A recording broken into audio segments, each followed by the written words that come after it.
The iron gates of the Lake Michigan estate swing open just enough to admit a single car, a modest sedan that looks out of place among the polished Bentleys and Range Rovers usually parked in the circular driveway. Terrence Carter watches from his study window as the vehicle comes to a stop, his expression unreadable behind the reflection of the morning light on the glass. He doesn't move to greet the newcomer. He hasn't personally welcomed staff in years, not since the incident with the last housekeeper, who disappeared with a Cartier watch and 2 bottles of 1945 Dom Perignon. The woman who steps out carries only a single worn suitcase. Janelle Wright.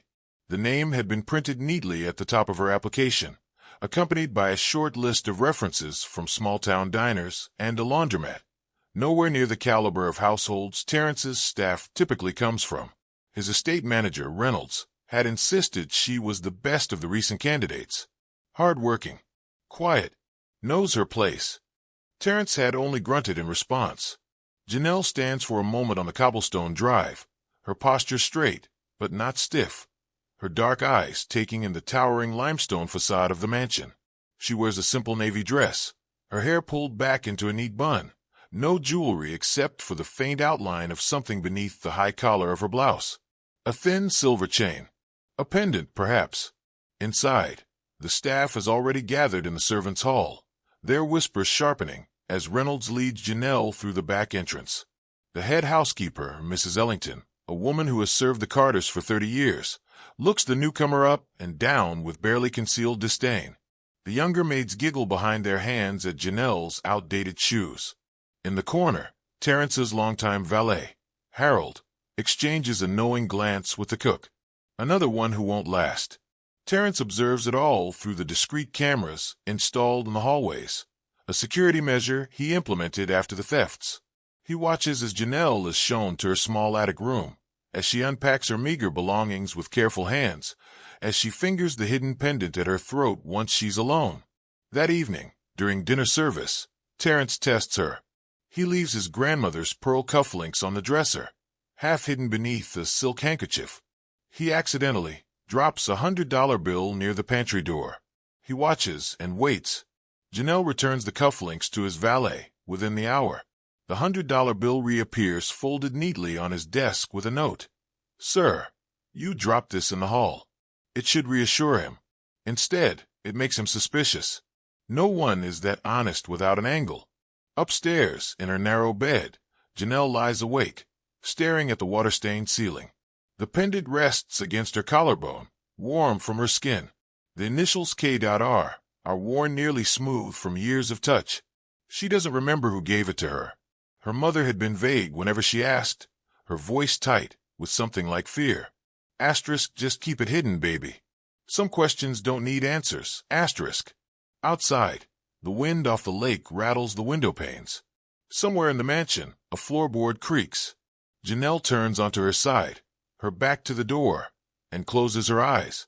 Tomorrow will be harder. She knows this, but she's used to hard. Terrence Carter notices peculiarities in Janelle's behavior that stir his suspicions. She frequently leaves the mansion earlier than scheduled, often clutching a worn leather satchel close to her chest, as if guarding its contents. On several occasions, he observes her slipping folded papers into its depths with furtive glances around the room. One evening, as he stands by the floor-to-ceiling windows of his study, he sees her engaged in a hushed conversation with a stranger near the estate gates, a tall man in a weathered coat, who hands her a small package before disappearing into the night. The atmosphere in the house grows tense. The staff whispers behind closed doors, and Terrence's inner circle, his longtime butler, his business associates who frequent the mansion, even his sharp-tongued personal assistant, all voice their distrust. Their suspicions solidify when an heirloom cufflink, one of a pair gifted to Terrence by his late father, vanishes from his dresser. The staff immediately points fingers at Janelle, recalling how she had been cleaning that very room the day before. His closest friend, Marcus, leans back in the leather chair of Terrence's office and flatly declares that they should have her arrested. His assistant, Evelyn, smirks and suggests that people like her always have sticky fingers. But Terrence hesitates. There's something about the way Janelle carries herself, quiet dignity, eyes that never quite meet his, as if she's used to being judged but refuses to be broken by it. Instead of firing her, he makes a decision. He will follow her himself. The next evening, he tails her discreetly as she leaves the estate, her satchel slung over her shoulder. She takes 2 buses, then walks several blocks into a part of the city Terrence rarely visits. The buildings grow smaller, the streets less polished. Finally, she stops in front of a modest brick building with a faded sign, St. Mary's Children's Home. Through the windows, Terrence watches as Janelle is greeted by a flock of children, their faces lighting up at the sight of her. She kneels to hug them, then opens her satchel, not to retrieve stolen goods, but to distribute small wrapped packages, coloring books, pencils, a stuffed bear missing one eye. One of the older caretakers embraces her warmly, and Terrence hears her say, "You spoil them, Janelle. You should keep this money for yourself." Janelle only shakes her head, pressing a folded bill into the woman's hand. "They deserve nice things too," she murmurs. Terrence remains in the shadows, watching as she spends the next hour helping the children with their homework, patiently guiding a little boy through his letters, laughing as a girl proudly shows off a lopsided drawing. There's a lightness to her here that he's never seen in the mansion, a warmth that doesn't exist under his roof. When she finally leaves, Terrence doesn't follow her home. Instead, he stands there for a long moment, the weight of his assumptions pressing down on him. The missing cufflink, the secretive behavior, the whispers. None of it fits the woman he just witnessed. For the first time, doubt creeps in. Maybe he's been wrong about her. Maybe the real thief is still in his house. A beam of afternoon sunlight catches the edge of silver as Janelle bends to arrange fresh towels in the master bathroom. Terrence, reviewing documents at his desk, glances up just as the chain around her neck slips free from beneath her collar. The small locket swings briefly before she tucks it back with practiced haste, but not before he sees the engraved initials, K.R. The letters send an unexpected jolt through him. He knows those initials, knew them, knew the hand that might have once held that very piece of jewelry. That night, long after the household has retired, Terrence sits in his private study, the glow of his laptop casting sharp shadows across his face. The secure server he accesses holds records most people would never be able to obtain. Old police files, sealed court documents, forgotten news archives. He types a name he hasn't spoken in years, Kelvin Wright. The screen fills with images of a man he once called a friend. Kelvin, broad-shouldered and grinning in a tailored suit at some long-ago charity gala. Kelvin, standing beside Terrence at the opening of Wright Financial's downtown headquarters. And then, the later photos, the ones from after everything fell apart. Kelvin's face gaunt, his eyes hollow. The headlines scream what Terrence already knows. Prominent investor's daughter kidnapped. Ransom demand goes wrong. Wright empire crumbles. He digs deeper. The official reports claim Kelvin's 5-year-old daughter, Kendra, was taken from her nanny during an afternoon walk. The ransom was paid, but the child was never returned. 3 months later, Kelvin walked into Lake Michigan with his pockets full of stones. His wife followed 6 weeks after, overdosing on sleeping pills. The case went cold. Terrence leans back in his chair, rubbing his temples. The locket, the initials, the age Janelle would be now. It can't be coincidence. The next morning, he watches Janelle with new intensity. The way she tilts her head when listening. The shape of her hands as she pours his coffee. He pulls up old photographs on his phone, comparing them when she isn't looking. The curve of Kelvin's jawline. The widow's peak in the little girl's hairline. Janelle has both. A private investigator delivers a sealed envelope by noon. Inside, Janelle's birth certificate from a small-town hospital, listing only her mother's name. School records showing sudden enrollment in a rural district at age 6, no prior history. And a single faded photograph of a woman who might have been Janelle's mother, standing beside a car with Illinois plates, her arm around a man whose face is cropped out of the frame. But Terrence recognizes the watch on the man's wrist. Kelvin always wore that Patek Philippe. That evening, Terrence does something he hasn't done in years. He visits the family mausoleum where Kelvin's remains were interred. The marble is cold under his palm as he traces his friend's name. The truth sits heavy in his chest. Janelle isn't just another employee. She isn't even just Kelvin's daughter. She's the heir to a fortune swallowed by tragedy. A fortune that, if the courts recognize her, would include shares in companies Terrence now owns. Shares he acquired when Wright Financial collapsed. The locket isn't merely a piece of jewelry. It's proof. And Terrence is the only one who knows. Upstairs, unaware of the storm gathering around her, Janelle fingers the locket absently as she prepares for bed. The metal feels warmer than usual tonight, as if it knows its secrets are no longer safe. Terrence moves through the mansion like a shadow, his usual commanding presence replaced by a tense watchfulness. The documents from the private investigator remain locked in his safe, but their contents burn in his mind.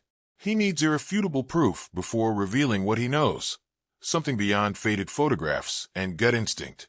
A DNA test would settle it, but obtaining Janelle's sample without raising suspicion proves difficult. The household has become hostile territory. Mrs. Ellington's usual sharp commands toward Janelle now carry an extra edge of venom. The kitchen staff, accidentally, spills coffee on Janelle's freshly pressed uniform. Even Reynolds, who initially hired her, begins watching her with narrowed eyes after Terrence's former lover, Vanessa, whispers something in his ear during one of her frequent visits to the estate. Vanessa moves through the mansion like she still owns it, her designer heels clicking against the marble floors. She lingers near Terrence's study too often, her perfume clinging to the air long after she's gone. One afternoon, Terrence returns from his morning ride to find Vanessa standing too close to Janelle in the hallway, her manicured fingers brushing imaginary lint from Janelle's shoulder, while her other hand slips something into the pocket of Janelle's apron. That evening, the house erupts in chaos. Vanessa's diamond bracelet is missing. The staff quarters are searched without warning. When the bracelet is found in Janelle's dresser drawer, wrapped in one of Terrence's own monographed handkerchiefs, no less, the condemnation is immediate. Mrs. Ellington demands her dismissal. Reynolds shakes his head in disappointed silence. Only Terrence notices how Janelle's fingers tremble when she reaches for the locket beneath her collar, as if it's the only solid thing left in her world. Janelle packs her few belongings that night. The attic room feels smaller than ever, the walls pressing in with the weight of everyone's judgment. She folds her uniforms neatly, leaving them on the bed like a surrender. The locket stays around her neck, the one thing they can't take from her, even if she still doesn't know why it matters. She's halfway down the service stairs when Terrence blocks her path. His usual impeccable composure is frayed, his tie loosened as if he's been running. In his hand is a sealed envelope, the lab's insignia visible in the dim light. Inside, the DNA results leave no room for doubt. A 99.9% match to Kelvin Wright's preserved samples from the old investigation. Beneath the scientific jargon, a single line changes everything. Kendra Wright, daughter of Kelvin and Lillian Wright. Janelle's knees buckle. The name means nothing and everything at once. Kendra, not Janelle. A child stolen from a stroller 20 years ago. A life erased and rewritten in some small town with a grieving woman who may or may not have been her real mother. The locket suddenly feels heavier, its secrets finally named. Terrence doesn't touch her, but his voice is softer than she's ever heard it. Your father was my friend. The words hang between them, fragile as the truth they carry. Outside, the wind howls off the lake, rattling the windows like it wants in. Somewhere in the mansion, a door slams. Vanessa's dramatic exit, perhaps, or just the house settling. None of it matters. In this moment, there is only the envelope, the test, the name. Kendra Wright is alive. The walls of Terrence's private study feel like the only safe space left in the world as he spreads the legal documents across his mahogany desk.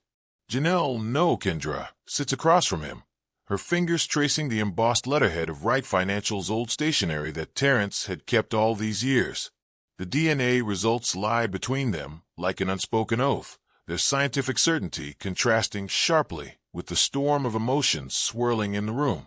Terrence's lawyers move quickly, filing petitions to reopen the long-dormant Wright estate case.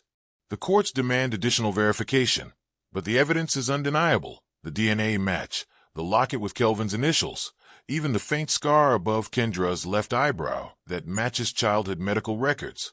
With each new document signed, Kendra Wright's legal identity resurfaces from the ashes of tragedy, displacing 20 years of being Janelle from nowhere. News of the rediscovered heiress leaks to the press within days. The Chicago Tribune runs a front-page feature with a then-and-now photo comparison that makes Kendra's hands shake when she sees it. Camera crews stake out the gates of Terrence's estate, their long lenses catching glimpses of the woman who might reclaim what remains of the Wright fortune. The business world reacts with less sentimentality. Old associates of Kelvin's emerge from the woodwork, their lawyers sending carefully worded letters contesting the validity of the inheritance claims. The current CEO of what was once Wright Financial, now absorbed into a larger conglomerate, holds an emergency board meeting to discuss potential liabilities. Terrence watches as men who once called Kelvin their friend now argue in hushed tones that the statute of limitations on certain assets should apply. Through it all, Kendra remains steadfast in a way that surprises even Terrence. She studies the complex legal documents late into the night, asking sharp questions about probate law that impress his attorneys. When a particularly aggressive reporter ambushes her outside the courthouse, she doesn't flinch, answering with a quiet dignity that makes the evening news. Terrence finds himself watching her more than he should. The way sunlight catches the gold flecks in her brown eyes during morning meetings, the determined set of her jaw when reviewing another contentious clause in the inheritance paperwork. This isn't the quiet housekeeper who once avoided his gaze. This is a woman coming into her power, and the transformation is breathtaking. One rainy afternoon, he walks in on her in the library, surrounded by old financial journals. She's piecing together the timeline of her father's downfall, her notes meticulous.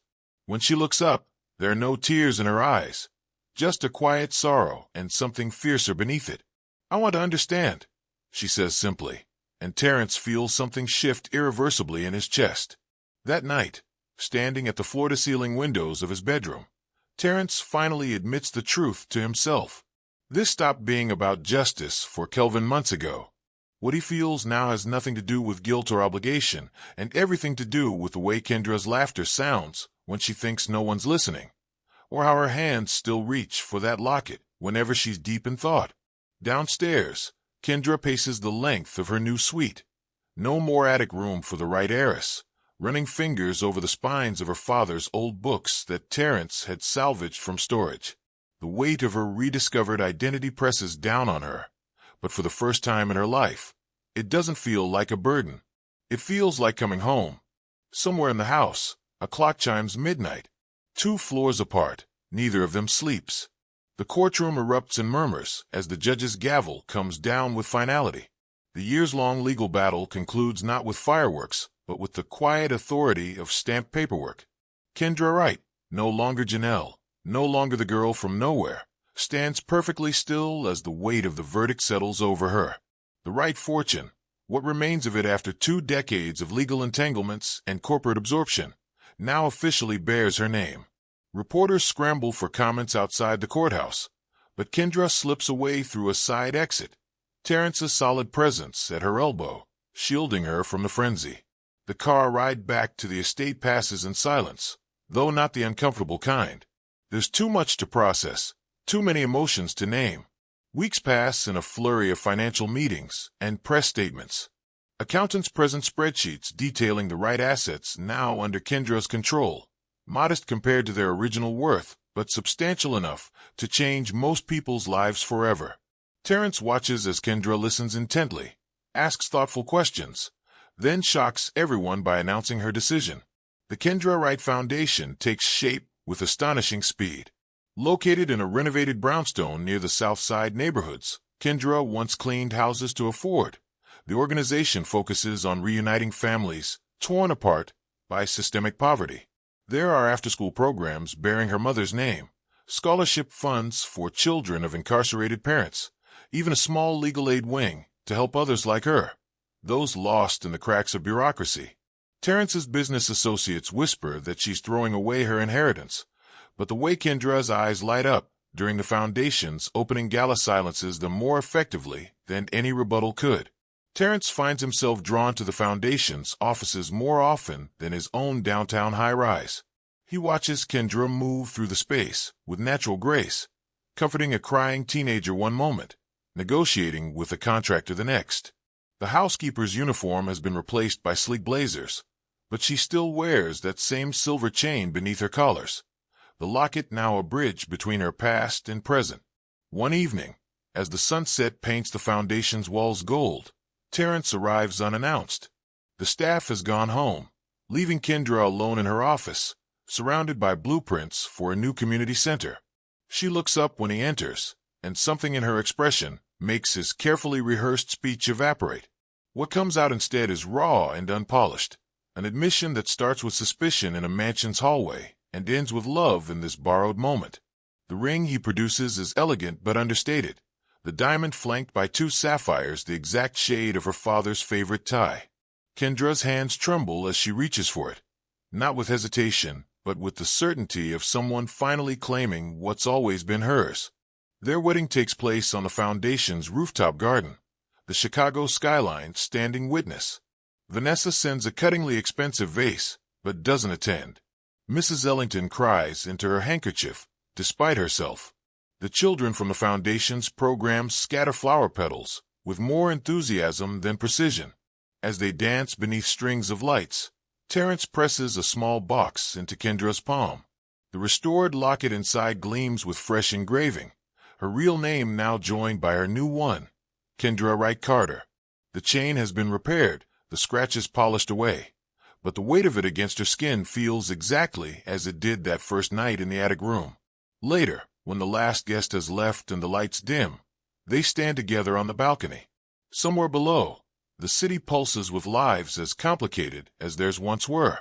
Terrence's hand finds Kendra's, their fingers intertwining as naturally as their futures now will. The journey from suspicion to trust, from employer and employee to partners in every sense, hasn't been easy. But as the first stars appear above them, neither would change a single step. The mansion on the lake stands empty tonight, but neither of them notices. They're too busy building something new. Not just a foundation, not just a marriage, but the kind of love that redeems lost years and heals old wounds. The locket rests between them, warm from Kendra's skin, its secrets finally at peace.